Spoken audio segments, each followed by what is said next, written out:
Last time on Sailing Soulianis, we learned some really valuable lessons, making some pretty stupid mistakes. We filled up that morning and forgot to put the fuel cap back on. With the possibility of water in our fuel, we took the first step of cleaning and changing out our Raycor fuel filter. Should it be this hard? No. When you move onto a sailboat, there's a lot of things to learn, and a lot is really an understatement. So we had never changed our Raycor fuel filter before. Engine maintenance and repair is all new territory. We just successfully cleaned the fuel filter. Oh, there was a bubble. Did you see that? No. See that? Yeah. After running the engine for 30 minutes, we thought we were in the clear. So the next morning, we set off down the river. We made it about a quarter of a mile. And all of a sudden, a little bit of different sound came from the engine. The engine has stopped. We think we have water or air bubbles in the line. Kirk is currently rowing us to that dock. As we were stuck on the ground on a river, I wasn't thinking all that clearly. So I went through kind of a rush job of trying to bleed the engine. But we couldn't get it started. Then we remembered our boat insurance included unlimited towing, and an hour later, Towboat US showed up to take us a mile back upriver to the marina we had just left that morning. That's where we phoned a friend to help us figure out our engine problem. Hey, Kirk, I know you just replaced your fuel filter. Did you happen to turn the fuel off before doing that? We deprived our own engine of fuel. Our engine is working now.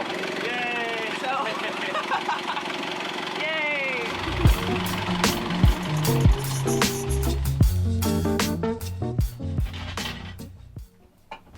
Remember earlier we had that whole song and dance?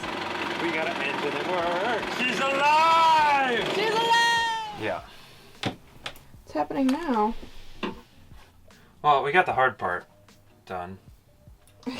The engine runs, but we've got a lot of water in our fuel tank because someone was an idiot, and in the rush to keep moving, completely forgot to close the deck fill when we filled up with diesel.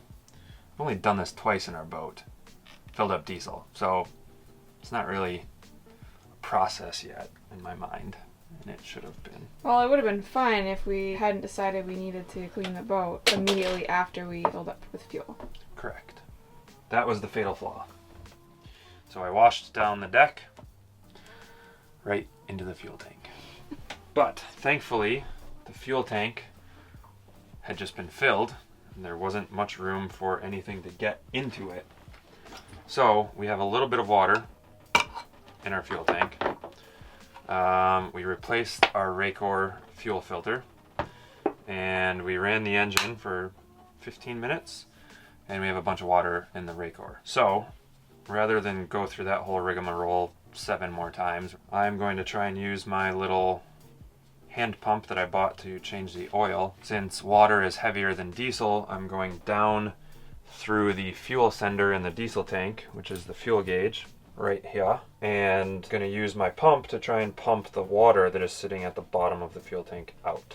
But in order to make sure I'm getting to the bottom of the fuel tank, I need to rig up this very janky coat hanger setup to make sure I push all the way straight down, because the line that I'm using to pump this out is all coiled up and just wants to coil. So we'll see how that goes. Current project is looking more like a 6th grade arts and crafts project than anything else. We pumped about a gallon of liquid out of the bottom of the tank that looked to be pretty clean diesel and called that project a success. And finally, we were off. Our route on the Illinois waterway from Lake Michigan to the Mississippi River is 333 miles. We badly needed to get south. In the race to the lower latitudes, the cold weather was definitely winning. So far, we had only made it 9 miles downriver, but the next few days we were making moves. We would transit a handful of locks, stop at a marina to pick up some more parts and supplies, and spend a few days in the towns of Joliet and Ottawa.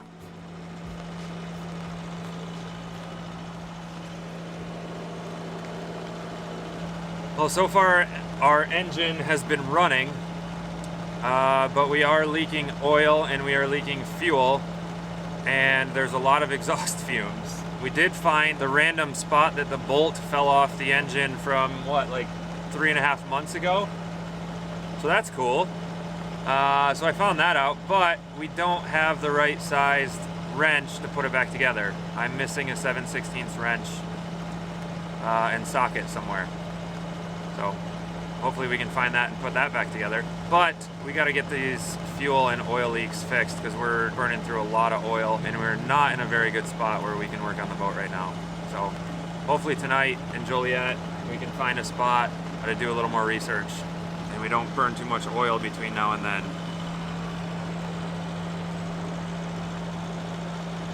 Okay, well, I mean, we're in it. You think we're in it? Yeah. We just passed on the other side of that was the sign entering electric fish barrier. Oh, right. Yeah. So we haven't left it, we've just entered it. Yep. So let's not fall overboard. It was backwards.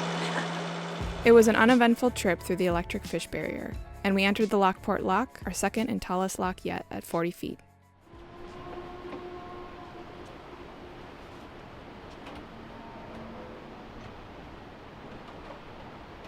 I bet it's a little more turbulent going up than it is going down. Yeah, probably. I wonder how fast the water flows in going up. Yeah. Look at this thing. It's crazy. Yeah.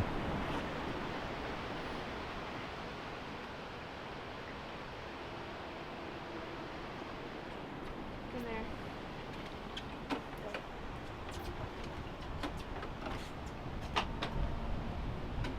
You know what I feel like? Have you ever...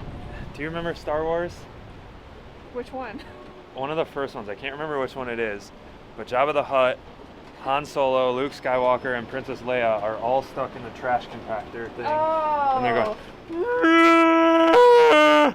That was a bad one. And then all the stuff's like compacting in on them. The walls are Because we're down in like this dungeon now. Look at this thing. Got all this debris and all this garbage.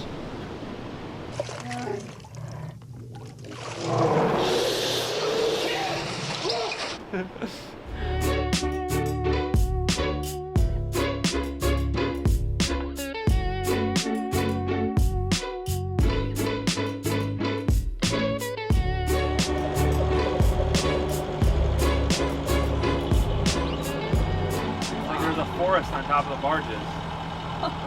They've been there so long. That's crazy.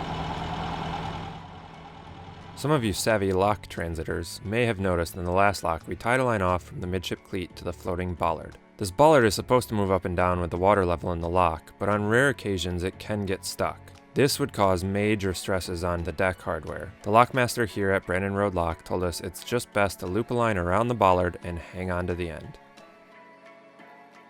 In Joliet, we actually got to tie up to a free dock that even had power. There are a bunch of cities along the way in Illinois that have these free docks. 40 miles downriver, we stopped at a marina to have a mechanic take a look at the diesel and oil leaks. I was hesitant to over-tighten the compression fittings as I had read that this was worse than not making things tight enough. But it turns out the diagnosis was simple, everything just needed to be a bit tighter. Lauren got some editing done, and I installed a raw water strainer, something that we really needed to do before spending too much time on the river. You ready for this? Let me know if water comes spraying out. Also, water should fill up that thing quickly. Which thing? The strainer. Oh, right, yeah. Okay. Here we go. Okay.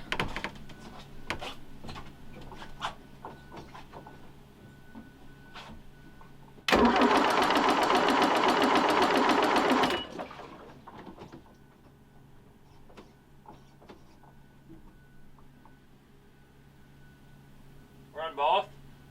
Yeah.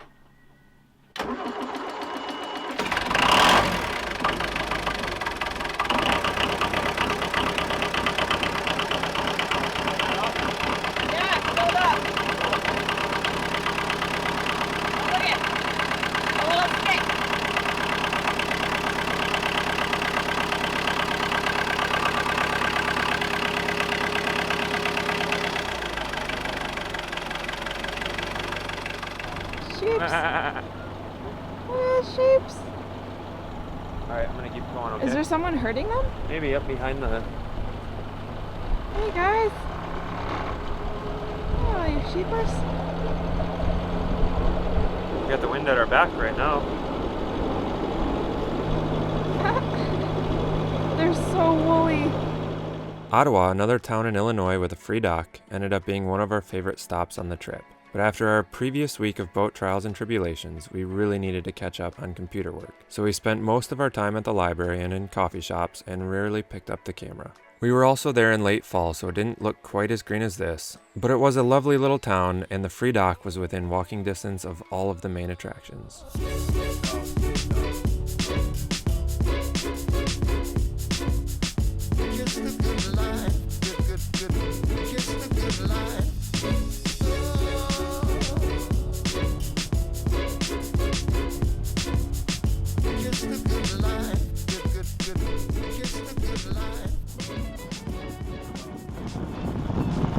What do you think? Were they eagles? Well, they definitely weren't bald eagles, but they could have been eagles. Look at those white pelicans over there. Can't see them. Too far away. Okay, what are we doing right now? Where are we? We are at Starved Rock Lock, well, about a half mile out, and we're waiting for a barge to get through. But it's cool because Towboat US is there too, which means we can tag along on their coattails with priority. So hopefully the lockmaster is going to be, efficient. Not like the last guy who was like, oh yeah, you might make it. Come on down. We're going to make you wait 2 hours. Where are you going right now? Just making a loop ski. Is that alright? Look at all them pelicans! They're right in front of us.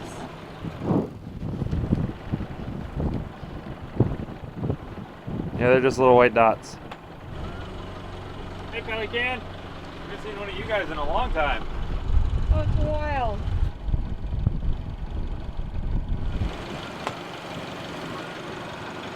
So this is way too hot to drink? Probably. Just barely warming my fingertips. Yeah. How long have we been waiting? Like an hour here? It's windy. It's nasty. Cold. Cold. It's not raining right now. That is a plus. I'm sitting here waiting for this. I don't know what we're waiting for anymore. We got white caps on the river.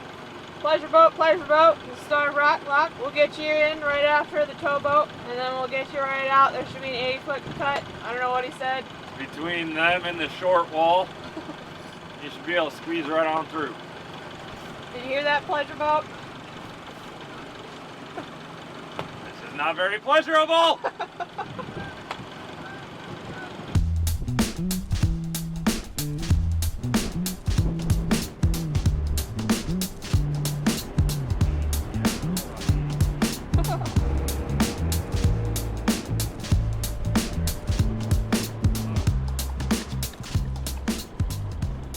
Have to punch it out of here.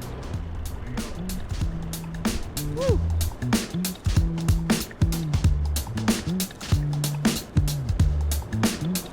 That is sketchy.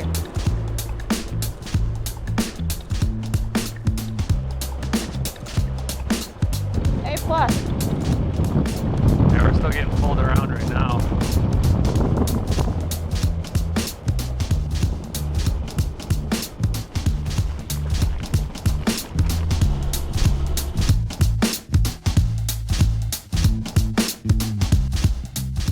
From Starved Rock Lock, we traveled to Henry and woke up to this the next morning.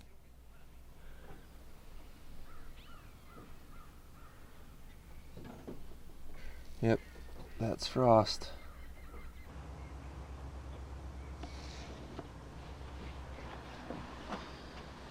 What do you think about this morning? It's very refreshing. Yeah, I would way take a morning like this over yesterday morning. Yeah, I mean, this is like a half dozen degrees cooler and into the freezing temperatures, but it's so much more pleasant. Yeah. It's just calm. The sun keeps you warm. The wind doesn't suck the heat out of you. Yeah. Yesterday was windy and wet and miserable. Very cold, but warmer. Okay, well, let's do this.